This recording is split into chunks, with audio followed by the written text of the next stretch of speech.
నమస్కారం వార్తలకు స్వాగతం. ముందుగా ముఖ్యాంశాలు. వారాహి విజయభేరి సభలో పాల్గొన్న పవన్ కళ్యాణ్, సీఎం జగన్పై పలు విమర్శలు. MP Laxman press meet, BRS Congress పార్టీలపై ఫైర్.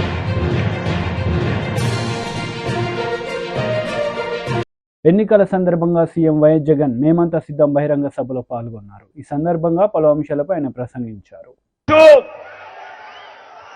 రాజంపేటకు సంబంధించి పింఛా ప్రాజెక్టు దాదాపుగా 90% పనులు ఇప్పటికే అయిపోయి చేశాం. అన్నమయ్య ప్రాజెక్టు రేపొద్దున పూర్తి కావాలన్నా గాలేరు నగరీ కాలువ పనులకు గాలేరు నగరీ కాలువ పనులు రైల్వే కోడూరు వరకు పూర్తి చెయ్యాలన్నా, ఇవన్నీ జరగాలన్నా ఏం చేయాలి?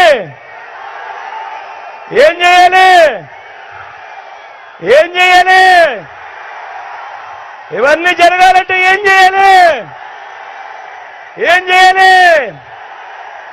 రెండు బటన్లు ఫ్యాన్ మీద నొక్కాలి. రెండు బటన్లు ఫ్యాన్ మీద నొక్కాలి. నొక్కి 175కు 175 అసెంబ్లీ స్థానాలు, 25 ఎంపీ స్థానాలకు 25 ఎంపీ స్థానాలు, ఒక్కటి కూడా తగ్గేందుకే వీలే లేదు. సిద్ధమేనా?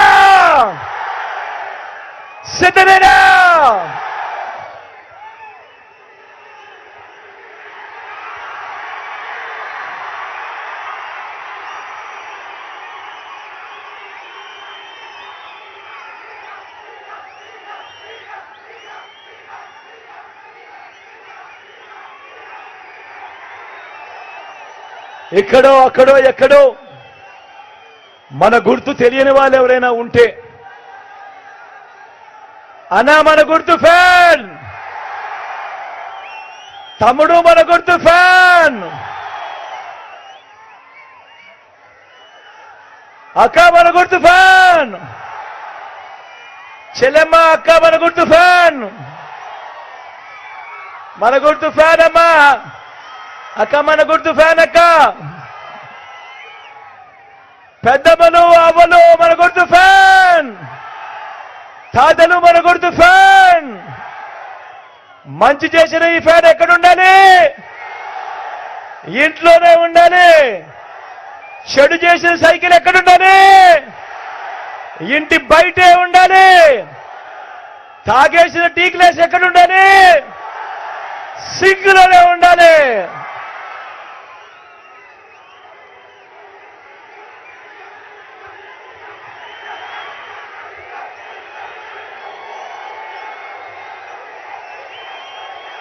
ఈ విషయాలన్నీ మీ అందరికీ కూడా చెబుతూ ఇంకో గొప్ప విషయం కూడా చెప్పాలి. అన్నమయ్య ఇదే రాజంపేటలో మనకి అగిరేట్ అన్న కాలేజ్,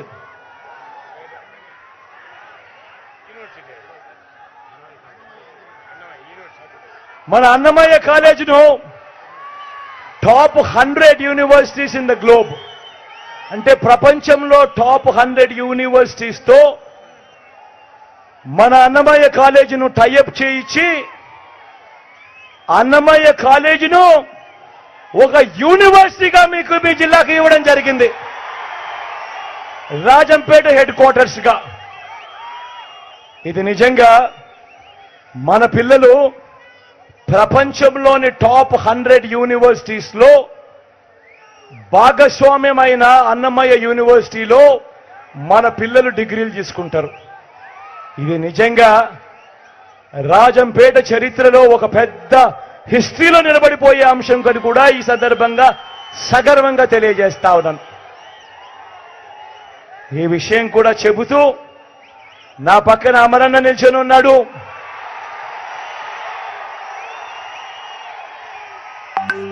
మంచివాడు, సౌమ్యుడు. అమరన్న మంచితనం గురించి నేను వేరే చెప్పాల్సిన పని లేదు. అమరన్న మనసు. మంగళగిరి నియోజకవర్గంలో నిర్వహించిన రచ్చబండ కార్యక్రమంలో నారా లోకేష్ పాల్గొన్నారు. ఈ సందర్భంగా ఆయన పలు అంశాలపై మాట్లాడారు. దాంట్లో మొదటి హామీ, మన ప్రభుత్వం ఏర్పడిన 5 సంవత్సరాల్లో 20 లక్షల ఉద్యోగాలు కల్పిస్తాం. ఉద్యోగాలు వచ్చే వరకు ప్రతి నెల నిరుద్యోగ భృతి 3,000 రూపాయలు అందిస్తాం తల్లి. రెండో హామీ, 18 నుంచి 59 సంవత్సరాల వయసు కలిగిన మహిళలకి ప్రతి నెల 1,500 రూపాయలు ఇస్తాం.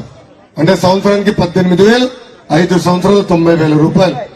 మూడో హామీ, బాబు గారు ముఖ్యమంత్రి ఉన్నప్పుడు గ్యాస్ ధర 400 రూపాయలు, ఇప్పుడు అదే గ్యాస్ ధర 1,200 రూపాయలు పెరిగింది. అందుకే తెలుగింటి ఆడపడిచిన ఆదుకునేదానికి ప్రతి కుటుంబానికి ప్రతి ఏడా ఉచితంగా 3 గ్యాస్ సిలిండర్లు మన ప్రభుత్వం అందిస్తుంది. నాలుగో హామీ, ప్రతి రైతుకి ఆర్థిక సాయం కింద 20,000 రూపాయలు అందిస్తాం. ఐదో హామీ, ఇంట్లో చదువుకున్న పిల్లలుంటే ఎంతమంది పిల్లలుంటే అంతమంది పిల్లలకి వాళ్ళ తల్లి తండ్రుల అకౌంట్ లో ప్రతి ఏడా 15,000 రూపాయలు వేస్తాం తల్లి.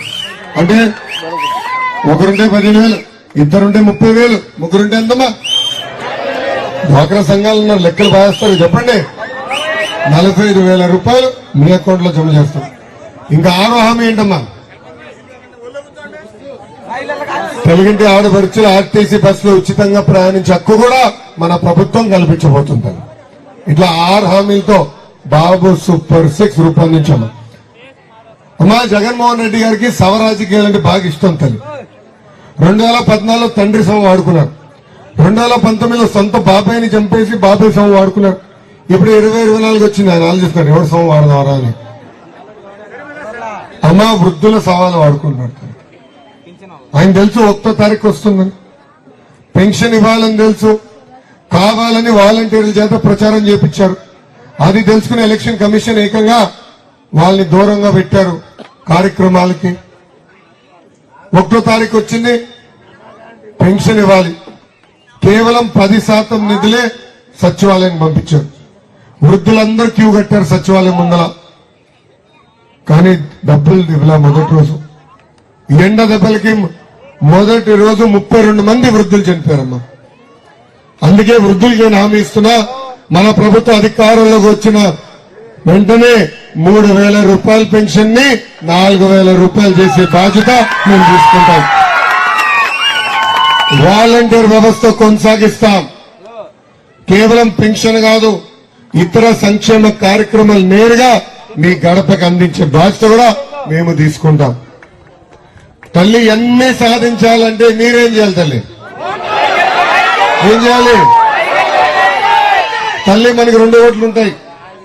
మొదటి ఓటు ఎంపీ గారికి, రెండో ఓటు ఎమ్మెల్యే అభ్యర్థికి. ఎంపీ అభ్యర్థి గారి గురించి కూడా ఒక 2 మాటలు చెప్పాలి. తెలుగుదేశం, జనసేన, భారతీయ జనతా పార్టీ బలపరిచిన ఎంపీ అభ్యర్థి పెమ్మసాని చంద్రశేఖర్ గారు. ఆయన ఒక పారిశ్రామికవేత్త. 2014లో నర్సరావుపేట ఎంపీగా పోటీ చేయాలని వచ్చినప్పుడు కొన్ని కారణాల వల్ల టికెట్ ఇవ్వాల. ఆయన తిరిగి వెళ్లి 5 కంపెనీలు స్థాపించాడు, అద్భుతంగా సక్సెస్ అయ్యాడు. దర్జాగా బతకెళ్లిన వ్యక్తి. కరెక్ట్ గా సంవత్సరం క్రితం మళ్ళీ వచ్చారు. నేను ప్రత్యక్ష రాజకీయాల్లోకి రావాలనుకుంటున్నాను అని చెప్పా. ఈ ఎండలు మీరు తట్టుకోలేరని, ఈ దుమ్ము ధూళి మీ వల్ల అవదని. లేదు, నా ఆలోచనలు నేను నా కంపెనీ కోసం వాడా. BJP MP Laxman press meet నిర్వహించారు. ఈ సందర్భంగా ఇరు పార్టీలపై ఆయన మండిపడ్డారు. ఈ రకంగా సనాతన ధర్మాన్ని కించపరిచినవి కాదు. ఈ శామ్ పిట్రో ఏ స్థాయికి ఇంకా దిగజాడి మాట్లాడాడంటే,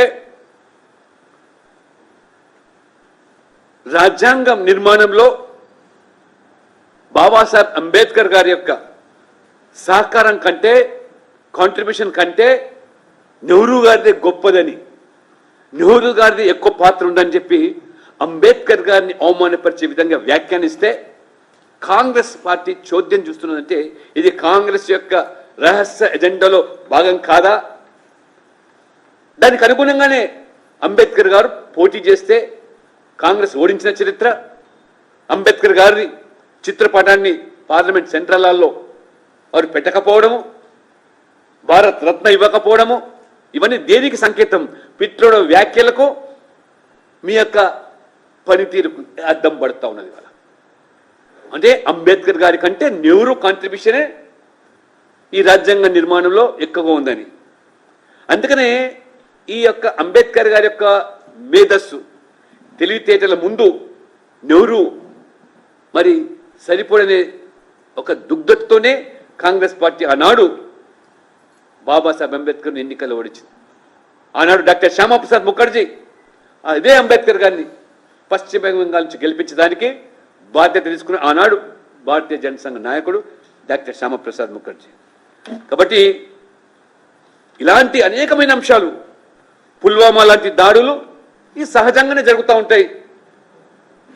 దాని గురించి పెద్దగా ఆలోచన చేయాల్సింది ఏంటంటూ పెట్రోడా గారి వ్యాఖ్యలు. ఎప్పటికప్పుడు ఇటువంటి సంఘటనలు జరుగుతూనే ఉంటాయి ప్రపంచంలో. వాట్ ఈజ్ న్యూ అన్నట్టు మాట్లాడతాడు. అని 8 మంది వచ్చి ముంబై మీద దాడి చేస్తే, ఈ కసబ్ లాంటి వ్యక్తులు 8 మంది దాడి చేస్తే మొత్తం పాకిస్తాన్ను ఇవాళ తప్పు పట్టడం ఏమిటి అని ప్రశ్నిస్తూ ఉంటాడు. ఎవరో 8 మంది చేస్తే దానికి పాకిస్తాన్ ముడిపెట్టి మొత్తం పాకిస్తాన్ నిందించడం ఎంతవరకు సబమని ప్రశ్నిస్తూ ఉన్నాడంటే వీరి రాజకీయం ఏ స్థాయిదో. రేవంత్ రెడ్డి గారు, నువ్వు కొత్తగా కాంగ్రెస్ పార్టీలో చేరు. కాంగ్రెస్ యొక్క చరిత్ర, కాంగ్రెస్ యొక్క రహస్య ఎజెండా తెలుసుకొని మునిగితే బాగుంటుంది, లేకపోతే పుట్టి మునిగిపోతుంది వాళ్ళు.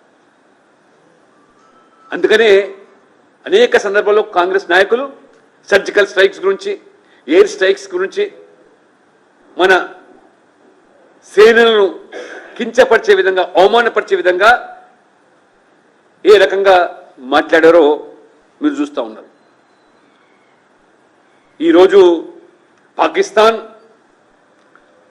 రాహుల్ గాంధీకి ఇవాళ మద్దతుగా నిలబడుతున్నది, రాహుల్ గాంధీ కొనియాడుతున్నంటే దీన్ని బట్టి ఆలోచన చేసుకోవాలి. అంటే మీకు పాకిస్తాన్ మీద ఉన్న ప్రేమ జన్మభూమి అయినటువంటి దేశం పట్ల లేదనేది ఇది రూఢి అవుతుంది. రెండోది ఇంకొకటి, ఇదే సేమ్ శామ్ పిట్రోడా 2019లో ఒక వివాదాస్పదమైన వ్యాఖ్యలు చేస్తాడు. అంటే ఈ రకంగా రెచ్చగొట్టి adding fuel to the fire అన్నట్టు 1984లో సిక్కు అల్లర్లు జరిగినప్పుడు దాని గురించి ప్రశ్నిస్తే ఏమంటాడు, ఉవాతో ఉవా అయిందేమో, జరిగిందేమో, అయితే ఏంది అంటే మొత్తం ఆ సిక్కు సమాజానికి క్షమాపణ చెప్పి ఆ జరిగినటువంటి ఆ జినోసైడ్ ఏదైతే ఉందో. వైఎస్ఆర్సీపీ మహిళా విభాగం రాష్ట్ర అధ్యక్షురాలు పోతుల సునీత మీడియా సమావేశం నిర్వహించారు. ఈ సందర్భంగా టీడీపీ నేతలపై ఆమె మండిపడ్డారు. రాష్ట్రంలో ప్రశాంతంగా ప్రచారం జరుగుతున్నటువంటి సందర్భంలో దాడులు జరిపిస్తున్నాడంటే ఆయన డైరెక్షన్ లోనే ఈ రోజు దాడులు జరుగుతున్నాయి రాష్ట్రంలో. మహిళలను కూడా చూడకుండా ఎంత నీతి మాలిన నీచంగా చంద్రబాబు నాయుడు డైరెక్షన్ లో ఈ రోజు దాడులు జరుగుతున్నాయంటే రాష్ట్ర ప్రజానికం అంతా కూడా ఒకసారి ఆలోచించాలి, అప్రమత్తంగా ఉండాలని చెప్పి నేను కోరుతున్నాను. మొన్న తానేటి వనిత పైన హత్యా ప్రయత్నం జరిగింది. మరి నిన్నటికి నిన్న మాచెర్ల పల్నాడు ప్రాంతం అంటేనే ఎంతో ప్రశాంతంగా, మరి మాచెర్ల నియోజకవర్గం ప్రజానికాన్నంతా కూడా ప్రశాంతంగా ఉంచుతూ, మరి పిన్నెల్లి రామకృష్ణారెడ్డి అన్న ఒక సీనియర్ వైసీపీ నేత, ఓటమెరగని నాయకుడు, ఎదురులేని నాయకుడు, మరి తన సతీమణి రమాదేవి నిన్న కొంతమంది మహిళా నేతలతో ప్రచారం చేస్తుంటే టీడీపీ పచ్చమూకలందరూ కూడా గూండాల్లాగా వ్యవహరిస్తూ చంద్రబాబు నాయుడు డైరెక్షన్ లో జూలకంటి బ్రహ్మారెడ్డి ని ఉసికొలిపి నిన్న ఆమె పైన, మహిళా నాయకులపైన దాడి చేయడం చాలా నీచమైనటువంటి సంస్కృతి. చంద్రబాబు నాయుడు మహిళల్ని అడ్డు పెట్టుకుంటారా మీరు మీ రాజకీయాలకి? ప్రజాక్షేత్రంలో గెలవలేక, ప్రజాస్వామ్య పద్ధతుల్లో ఎన్నికలు చేయలేక ఎంత దుర్మార్గానికి ఒడిగట్టి మీరు ఈ రోజు మహిళలను కూడా చూడకుండా ఈ రోజు దాడి చేస్తున్నారంటే చాలా సిగ్గుమాలిన తనము. మరి ఏదైతే మీరు నిన్న మహిళల పైన కర్రలతోనా సీసాలతోనా దాడి చేసి వాళ్ళ తలలు పగలగొట్టి రక్తం చూశారు, మహిళల రక్తం చూశారు, ఖచ్చితంగా వాళ్ళు కన్నెర్ర చేస్తే మీ ఓటమి తప్పదు. చిత్తుగా ఓడించేది మిమ్మల్ని రాష్ట్రంలో మహిళామ తల్లులు అనేది చంద్రబాబు నాయుడు గుర్తుపెట్టుకోవాలా. ఎందుకు మాట్లాడుతున్నానంటే చంద్రబాబు నాయుడు నేపథ్యం ఏనాడు కూడా మహిళల్ని గౌరవించింది కానీ లేదు, వాళ్ళని అభివృద్ధి పరిచింది కానీ లేదు.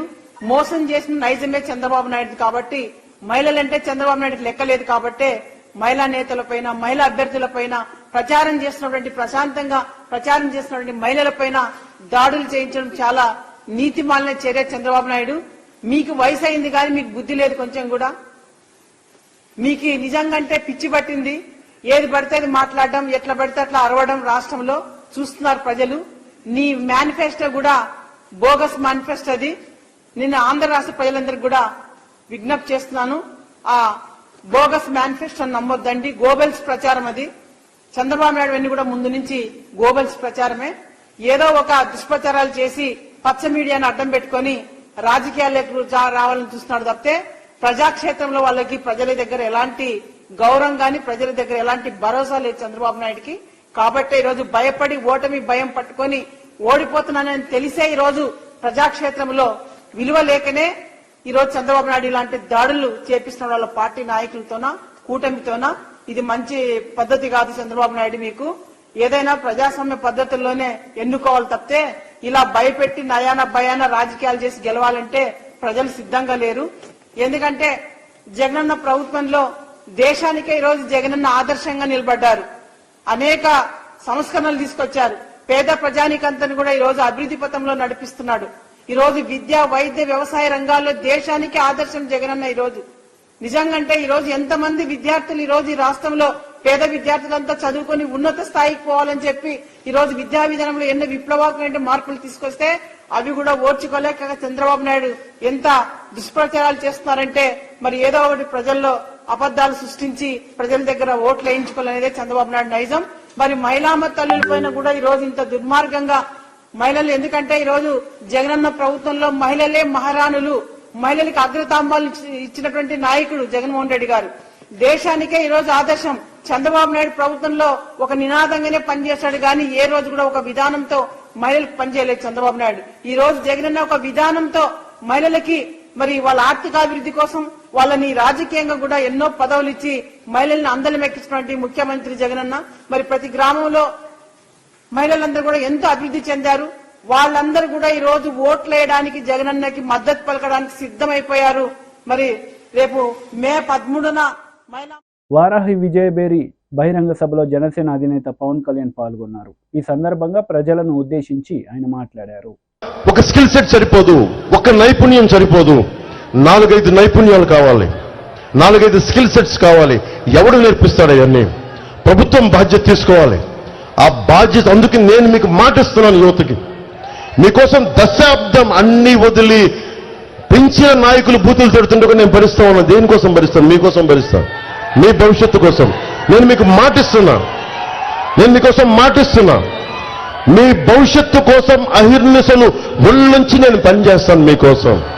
మీ భవిష్యత్తు కోసం అసెంబ్లీలో మీ గళ వినిపిస్తాను. రోడ్డు మీద చిన్న చిత్తు పేపర్లో నలిగిపోయి పొట్ల విసిరేస్తే దాన్ని పట్టుకొని నేను మాట్లాడతాను. జనవాణి కార్యక్రమం ఎలా వచ్చింది? ముఖ్యమంత్రి రోడ్లు విస్తరణకి, ఇంటి విస్తరణకి రోడ్లు వెడల్పు చేస్తే ఉన్న ఇల్లు కూలగొడితే ఒక ఆడబిడ్డ వచ్చి, ఒక చెల్లి వచ్చి, అన్న నాకు ఇల్లు కొట్టి, వాలంటీర్ని అన్నా,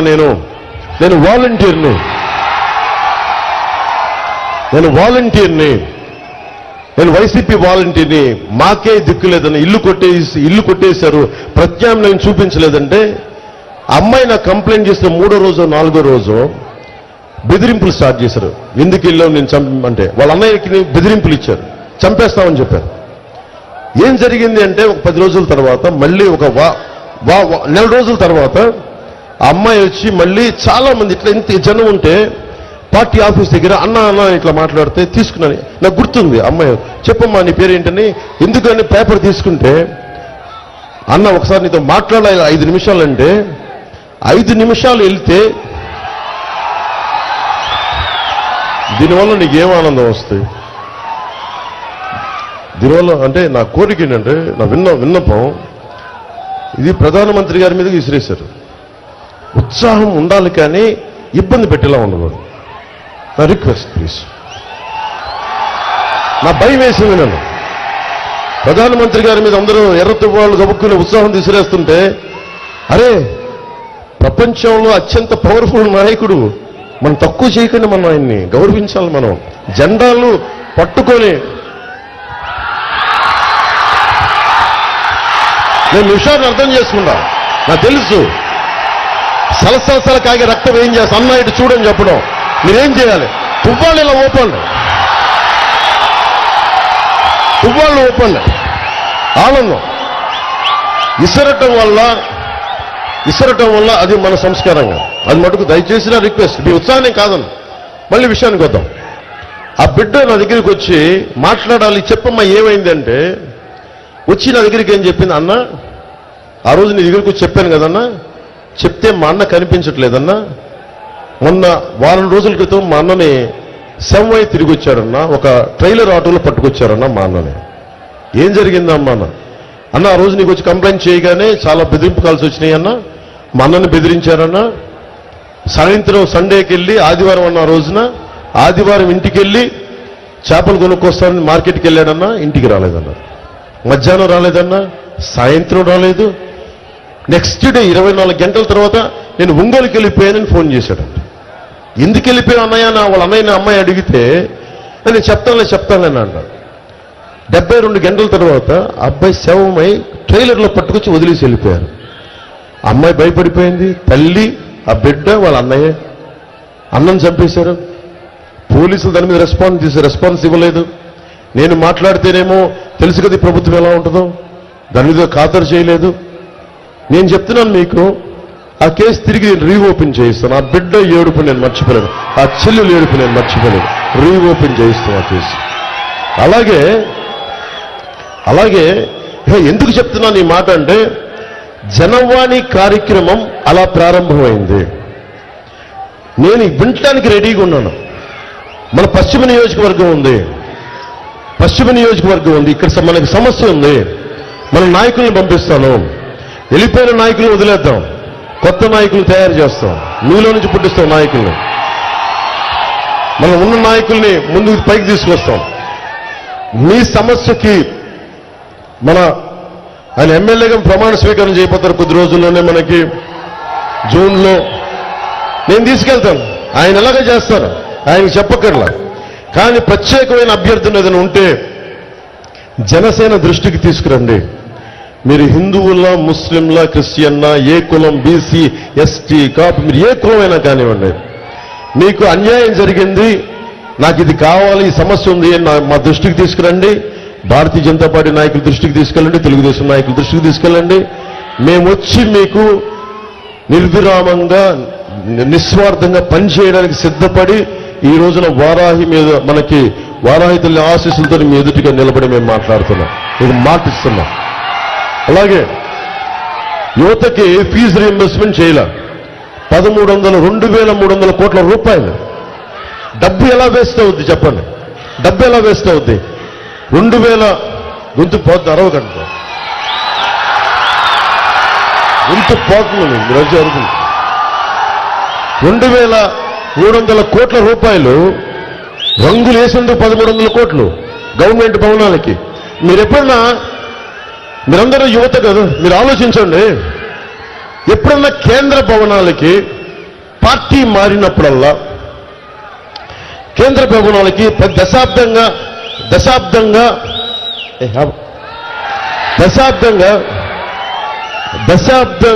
భారతీయ జనతా పార్టీ దేశాన్ని నడుపుతోంది. ఎప్పుడన్నా సరే ప్రభుత్వ భవనాలకి భారతీయ జనతా పార్టీ రంగులు వేయడం మీరు చూశారు? ఉన్నది కదా. అలాగే రాష్ట్ర ప్రభుత్వానికి ప్రభుత్వ భవనాలు కదా, ఆంధ్రప్రదేశ్ ప్రభుత్వ భవనాలకి వైసీపీ రంగులేంటి? వార్తలు ముగించే ముందు ముఖ్యాంశాలు మరోసారి. వారాహి విజయభేరి సభలో పాల్గొన్న పవన్ కళ్యాణ్, సీఎం జగన్పై పలు విమర్శలు. MP Laxman press meet, BRS Congress పార్టీలపై ఫైర్. ఈ వార్తలు ఇంతటితో సమాప్తం. తిరిగి ప్రసారమయ్యే వార్తల్లో మళ్ళీ కలుద్దాం. అంతవరకు సెలవు, నమస్తే.